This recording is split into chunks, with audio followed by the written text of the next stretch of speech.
বাইরে ব্যাকগ্রাউন্ড দেখে কি মনে হচ্ছে? হ্যাঁ, তোমরা ঠিকই ভাবছো, আর কোনো অপেক্ষা নয়, ফাইনালি আমরা চলে এসেছি ফ্রিজ কিনতে। চারিদিকে অনেক ফ্রিজ দেখে নিয়েছি, এবার তোমাদেরকেও দেখো।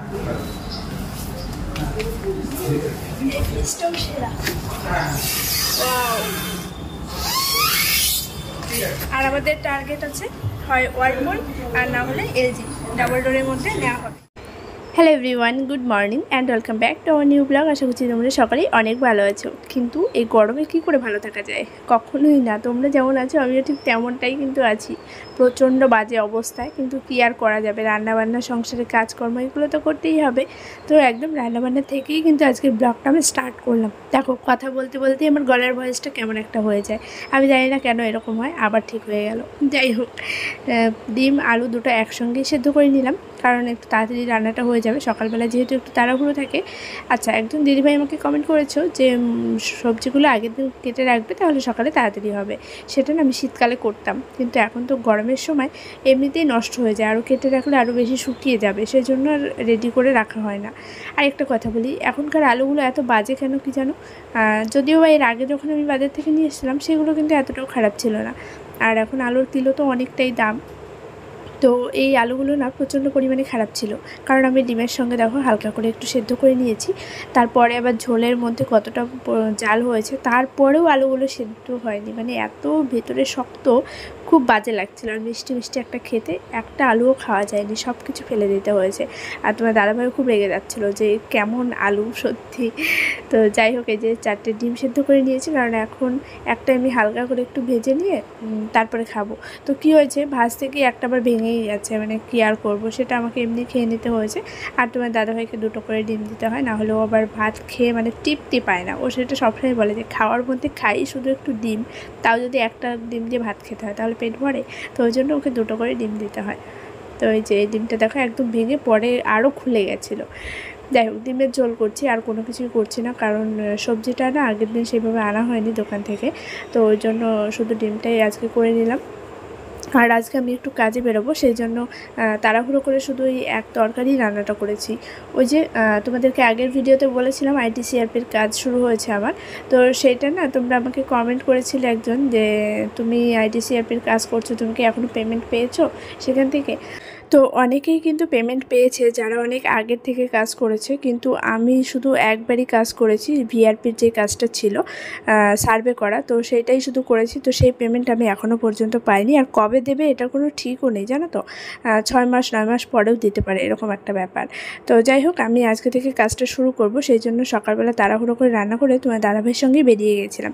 আমাদের ওই পাড়াতে একটু কাজ ছিল, তো সেখান থেকে কাজগুলো কমপ্লিট করার পর বাড়িতে ঢুকবো। আর এই যে সর্ষের তেল তোমার দাদাভাইয়ের আগের দিন 1 লিটার মতো নিয়ে এসেছিলো, তো সেটা এই ছোটো বোতলে একটু ঢেলে নিচ্ছি। আর বড় বোতলটা কখনো যদি হাত ফসকে পড়ে যায় তাহলে সব পড়ে যাবে, তো সেই জন্য ছোটো বোতলের মধ্যে একটু ঢেলে নিচ্ছি, আর ওইটা বড়টার মধ্যে রেখে দেবো। তো তারপর এই যে রান্নাবান্না সমস্ত কিছু কমপ্লিট হওয়ার পর না তাড়াহুড়ো করে বেরিয়ে গেছি, আর কোনো কিছুই তোমাদের সঙ্গে শেয়ার করা হয়নি। বাইরের কাজবাজ মিটিয়ে বাড়িতে ঢুকেই দেখি মা সব ব্লাউজগুলো নিয়ে বের করে বসেছে। আর এগুলো সব কারখানার মাল, মানে মা তো মেশিনের কাজ করে, তোমরা অনেকেই জানবে। তো সেইখান থেকে প্রচুর মাল আনা হয়েছে, এখানে মোটামুটি 36 থেকে 37 ডজন মতো রয়েছে। তো সেইগুলো না সব কালার এক জায়গায় করে বাঁধা থাকে, তো এগুলো সব আলাদা আলাদা করে পার্ট করে কালারগুলো রাখলে কাজ করতে অনেক সুবিধা হয়। এবার কি হয়েছে, এখানে অনেক কালারই রয়েছে, কিন্তু হোয়াইট কালারের যে প্রিন্টগুলো রয়েছে, প্রিন্টগুলো এতটাই ছোট ছোট এবং কালারগুলো একদমই মানে আলাদা করাই যাচ্ছিল না। ওই হোয়াইট কালারের মধ্যেও 4টে কালার ছিল, যেটা মা তো একদমই বুঝতে পারছিল না। আমি যদি না থাকতাম আমার মনে হয় মা সব একই কালারের মধ্যেই জড়াগড়া করে দিত। তো ওর মধ্যে 4টে কালার রয়েছে, যেগুলো আলাদা আলাদা করে পার্ট করে মানে আমি আবার করে দিয়ে আসলাম আর কি। পরে তাহলে করতে পারবে, আর অসুবিধা হবে না। তো প্রিন্টের সব একদম কটনের ব্লাউজগুলো এসেছে, যেটা দেখে আমারও খুব ভালো লেগেছিলো, তাই মাকে বললাম একদম হোয়াইট কালারের ছোটো ছোটো প্রিন্টের ওইগুলো আমার জন্য একটা রেখে দিও। আর এখান থেকে মাও 2টো প্রিন্টের আর কি ব্লাউজ নিয়েছে, শর্ট হাতা, এই গরমের সবসময় পরার জন্য। এক কালারের ব্লাউজের থেকে ছোটো ছোটো প্রিন্টের ব্লাউজগুলো পরলে একটু ভালো লাগে। তো সেই জন্য এখান থেকে মা দুটো ব্লাউজ রেখে দেবে, আর ওইটাই মাকে দেখাচ্ছিলাম। মা তো বলছে আমি সব একই দেখছি, কালার কোথায় আলাদা, কিন্তু এর মধ্যেও আলাদা রয়েছে যেটা মায়ের চোখে পড়ছে না, এমনিতেই চোখে একটু কম দেখছে, আর আমাদের চোখেই আমি মানে বুঝতে পারছি না, তাহলে মা কী করে বুঝবে, এই আর কি। তো ভাগ্যিস আমি ছিলাম, ওনাকে দেখে দিতে পেরেছি, না হলে সব এক জায়গায় করে ফেললে না কারখানা থেকে সব মালগুলো আবার ফেরত আসতো, আবার সেলাইগুলো খুলে আবার দেখা গেলো নতুন করে করতে হতো। এরকমটাও হয়েছে অনেকেরই। তো এই দেখো কালারগুলো এতটাই মানে মানে যেটা আর কি কী বলবো, মানে বুঝতেই ওঠা যায় না। তো এই প্রিন্টগুলো যেমন একটু অন্যরকম বাটি প্রিন্টের, তবে পিসগুলো ভীষণই ভালো ছিল, মানে কাপড়গুলো এতটা হালকা পাতলা, বাটিকের কাপড়গুলো ভীষণই সফট হয় এবং অনেক সুন্দর হয়। সন্ধেবেলায় দুজন রেডি হয়ে বেরিয়ে পড়লাম, একটা জায়গায় ইনভাইট রয়েছে যাওয়ার জন্য, আর আজকে যেতেই হতো, না হলে একদমই মান সম্মান থাকবে না। আর সেটা কেন বলছি শোনো, 3.5 বছর হতে যায় আমার বিয়ে হয়েছে, এত দিনে আমাদেরকে যে কতবার ইনভাইট করেছে, কিন্তু আজ পর্যন্ত আমরা যেতেই পারিনি। তোমাদেরকে হয়তো 2 দিন আগের একটা ব্লগেও আমি বলেছিলাম যে আমাদের এক জায়গায় ইনভাইট ছিল, কিন্তু যাওয়া হলো না, ওই জন্য সেই দিন রান্না করতেও অনেকটা লেট হয়ে গেছিলো। তো সেই দিনও এই জায়গায় আমাদের ইনভাইট ছিল, তবুও আমরা যেতে পারিনি। তো ওই জন্য টার্গেট নিয়েছিলাম যে আজকে যেতেই হবে। আর সেটা হচ্ছে পিন্টুদাকে তোমরা অনেকেই জেনে থাকবে, আমার ব্লগে দেখেছো, কসমেটিক্সের সমস্ত কেনাকাটা সেখান থেকেই করা হয়, এবং তোমার দাদা ভাইয়ের সঙ্গে অনেক দিন আগে থেকেই খুব ভালো সম্পর্ক। আর বিয়ে মানে আমাদের বিয়ের পর থেকে আমিও যাওয়া আসা করতে করতে আমাদের সঙ্গে বন্ডিংটা বেশ ভালো হয়ে গেছে। তো সেই থেকেই আর কি সব সময় অনুষ্ঠান পারপাস, বা আমার বিয়ের আগে থেকে ওই বাড়িতে সবসময় অনুষ্ঠানে আর কি ইনভাইট থাকতো। তো পিন্টুদার ছেলেরই আজকে বার্থডে, 5 বছরের জন্মদিন সেলিব্রেশন হবে একদম ঘরোয়াভাবেই। তো আমি জানতাম না যে ওর বয়স কত, তো দোকানে এসে একদম আইডিয়া করেই 5 বছরের জন্যই নিয়ে গেছি আর কি। তো গিয়ে দেখলাম যে না, ঠিকঠাকই আছে। আর আগের দিন রাত্রে পিন্টুদা যখন আমাদেরকে ফোন করে জানায় যে এরকম আর কি যাওয়ার জন্য, তো তখন না মানে রীতিমতো আমাদের নিজেরই লজ্জা লাগছে যে একটা মানুষ এই 3.5 বছরে না হলেও 10 থেকে 12 বার আমাদেরকে ইনভাইট করেছে, আজ পর্যন্ত যেতে পারিনি। কেমন একটা লাগে বলো তো, এত জায়গায় যাই কিন্তু ওই জায়গায় কেন জানি না যাওয়া হয় না। তাই তোমার দাদাভাইও বলছিল আজকে যাই হয়ে যাক যাবোই যাবো, না হলে মান সম্মান থাকবেই না। তো আমরাও আর কি দাদাকে মজা করে বলছিলাম, দাদা তুমি আর আমাদেরকে নিমন্ত্রণ করো না, জানো তো আমাদের নিজেদেরই লজ্জা লাগে। তো যাই হোক, এই নিয়ে অনেক কথাবার্তাও হয়েছিল। তো এখান থেকে পুচকুর জন্য একটা গেঞ্জি প্যান্টের সেট নিয়ে নিলাম, এই গরমের মধ্যে হালকা পাতলা ড্রেস, যাতে সবসময় একটু পরতে পারে। আর পিন্টুদাও বলছিল নাকি খুব পছন্দ হয়েছে আর কি। আর লাস্টে তোমরা দেখবে এর মধ্যে অনেকগুলোই দেখছিলাম, তবে আমি চাইছিলাম একটু লাইট কালারের মধ্যে, এখন গরমের সময় তো এই যে আমার হাতে যে একদম কী কালার বলে এটাকে, পেস্তা গ্রিন কালার হয়তো বা বলে, আর ব্লুর কম্বিনেশন, এই মানে ড্রেসটার কালারটাও খুব ভালো ছিল এবং ড্রেসটাও আমার বেশ পছন্দ হয়েছে। তো সাইজটা নিয়ে একটু টেনশনে ছিলাম, যেহেতু বয়সটা জানতাম না তখন, তো পরে দেখলাম যে ঠিকঠাকই হয়েছে। তো যাই হোক, তোমাদের কেমন লাগলো সেটা কিন্তু অবশ্যই কমেন্ট করে জানিও। আর চলো ওই জায়গায় যাই, দেখি গিয়ে যদি পারি অবশ্যই তোমাদের সঙ্গে ভিডিওটা শেয়ার করব, আর পুচকুটাকে তো অবশ্যই দেখাবো। সঙ্গে থাকো, পুরো ভিডিওটা এন্ড অবধি দেখো। সাইডে ব্যাকগ্রাউন্ড দেখে কী মনে হচ্ছে? হ্যাঁ, তোমরা ঠিকই ভাবছো, আর কোনো অপেক্ষা নয়, ফাইনালি আমরা চলে এসেছি ফ্রিজ কিনতে। চারিদিকে অনেক ফ্রিজ দেখে নিয়েছি, এবার তোমাদেরকেও দেখাবো। কোনটা পছন্দ হয় তোমরাও কমেন্ট বক্সে জানিও। আমরা অনেকেই এসেছি বাড়ি থেকে, পৃথা, কাকা, কাকিমা, আমি, তোমার দাদা ভাই, আমার দাদা, সবাই মিলে চলে এসেছি।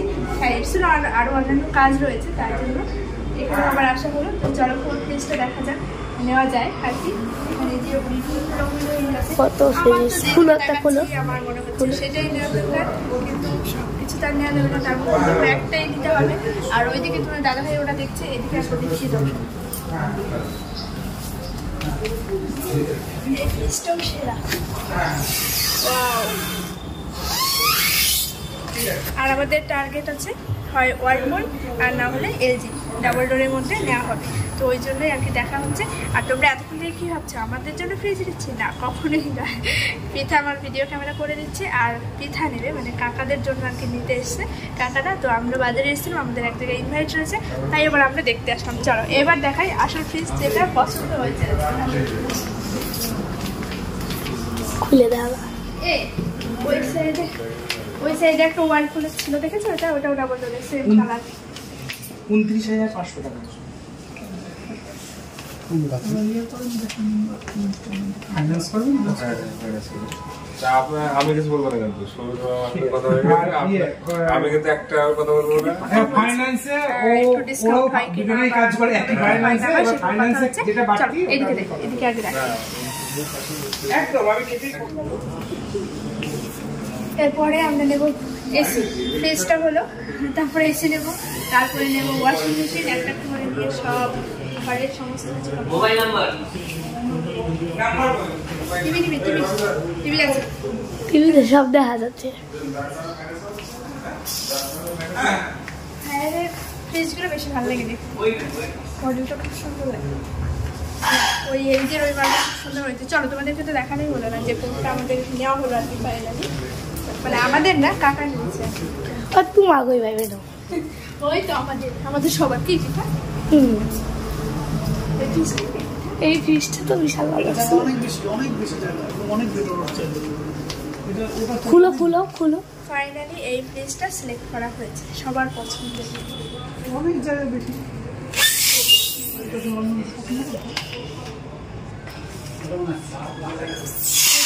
কালারটাও কেমন হচ্ছে তোমরা জানিও তার থেকে খুলে কত লিটার দেখুন কত লিটার তো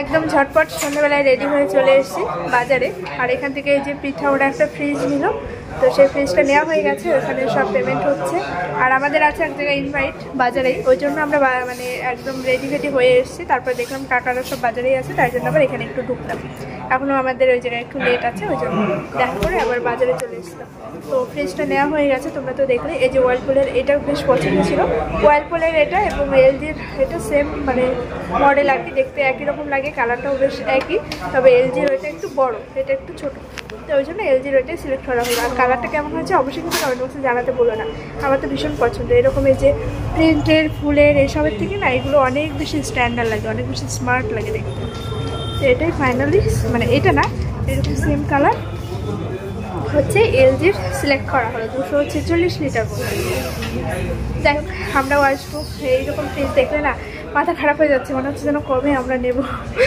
একটু সময় লাগবে যদিও কিন্তু নেব তো বটেই তাই না এইদিকে রয়েছে যে প্রচুর এসি ওইদিকে রয়েছে কত টিভি কোনটা নেবো আর কোনটা নেবো না সেটাই ভাবছি সবই নিতে হবে আমাদের তো যাই হোক চলো ওই যে ওইদিকে কাকা দাদা সব তোমার দাদা ভাই সবাই ওইদিকে পেমেন্টের ওইদিকে কথা বলছে আর কি তো চলো আমরাও কিছুদিন পর যেন আসতে পারি ফ্রিজ নিতে সেটাই ভাবছি আর দেখছি এদিকে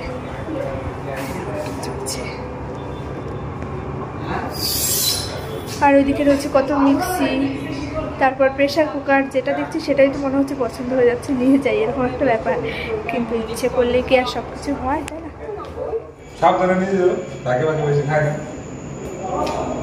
কত চিন্তা পরিষ্কার আর চিন্তা কার দেখো দাদাভাই হচ্ছে সব বিষয়ে খুব বেশি সচেতন একটা জায়গায় ইনভাইট রয়েছে সেখান থেকে বারবার ফোন আসছে ডাকছে এখন বাজে হচ্ছে 9:08 এখানকার সব কাজ কিন্তু কমপ্লিট হয়ে গেছে তাও কোন গাড়িতে নিয়ে যাবে কীভাবে নিয়ে যাবে ও খুব বেশি কেয়ার করে এইসব বিষয়গুলোতে তো ওই জন্য যে কাকার সঙ্গে কথা বলছে কাকারাও বলছে তুমি যাও যাও কিন্তু ওর কথাই যেন শেষ হচ্ছে না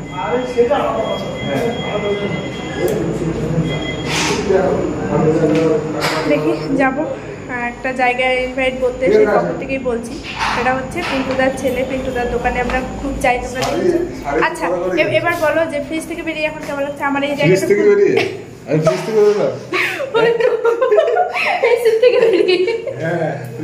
আমার এই জায়গাটা পুরো জ্বলছে কিসের জন্য পুরো মুখটা জ্বলছে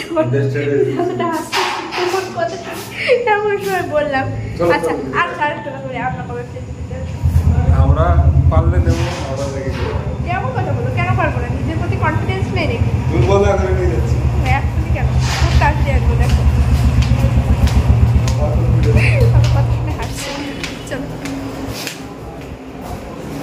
আচ্ছা এবারে বলি যে এখানে ইনভাইট সেটা হচ্ছে পিন্টুদার দোকানে আমরা সবসময় যাই তোমরা কম বেশি দেখে থাকবে তো পিন্টুদার ছেলের আজকে বার্থডে 5 বছরের জন্মদিন তো খুব ছোটোখাটো ঘরোয়াভাবেই আর কি আমাদের নিয়ে ইনভাইট করেছে তো সেই জায়গায় আমরা একবার গেছিলাম দেখা করে গিফটটা দিয়ে তারপরে দেখলাম একটু সময় লাগবে, ওই জন্য আবার একটু বাজারের দিকে আসলাম।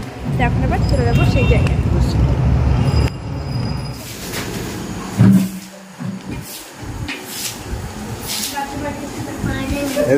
अंकल तका तो अंकल কেক কাটবে, কেকটা আগে হাত দিও না।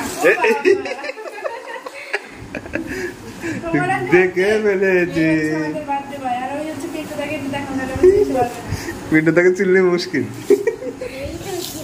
বাবা এইটা কি? ওটা দিয়ে নাম লিখতে হবে বাবা ওখানে ওখানে দাগ হয়ে যাবে देखे तो तुम देखे तो এটা দিয়ে এখানে নাম লিখতে হবে। হ্যাপি বার্থডে লিখতে হবে।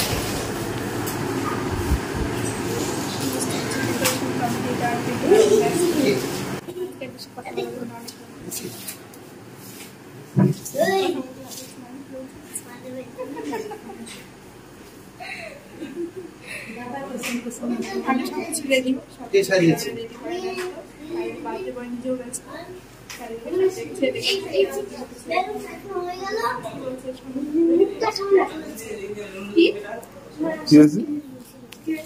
কি আছে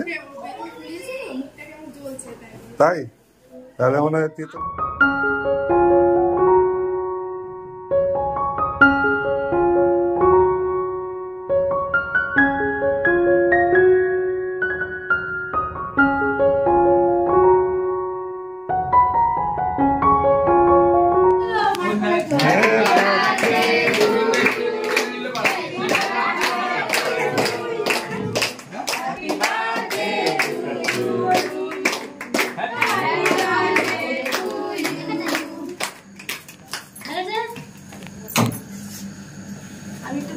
এবার একটু খাইয়ে দাও, ওকে একটু খাইয়ে দাও।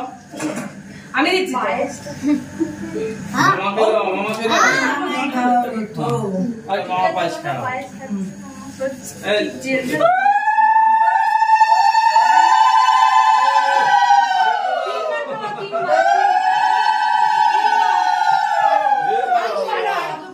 গুলে হাত তোলো, হাত তোলো, অল্প করে।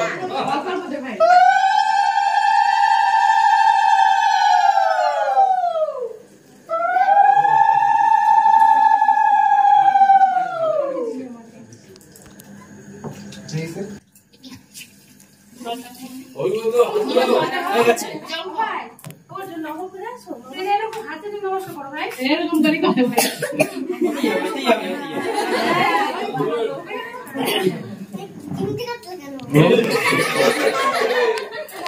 দেখো